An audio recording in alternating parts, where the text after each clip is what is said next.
Renzi improvvisamente si sveglia per sostenere le banche venete, la fusione è sempre più difficile. Guardi, io non ho nulla da spartire con Matteo Renzi, però le dico che in questa fase è benvenuto, condivido la posizione, ma una posizione che mi sembra di intravedere è comune. Abbiamo un negoziato da fare in Europa, delle due l'una, o l'Italia in Europa non conta più una mazza e quindi a questo punto che stiano a casa, ma che acclarino questo aspetto, oppure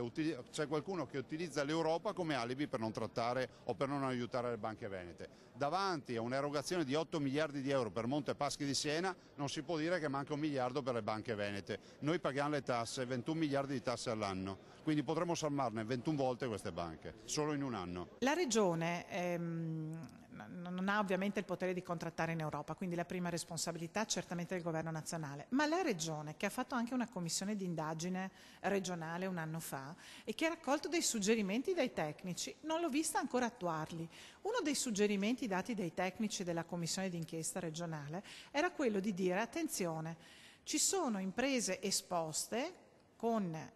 dei crediti che sono delle banche ma non sono più garantiti dalle azioni, che meritano una seconda chance. Sono dei crediti delle banche che non possiamo fare acquistare, svendere, arrivano i fondi avvoltoio e se li portano via, perché poi alla fine mettiamo in difficoltà le nostre imprese e soprattutto le banche e i risparmiatori che hanno messo i soldi in queste banche.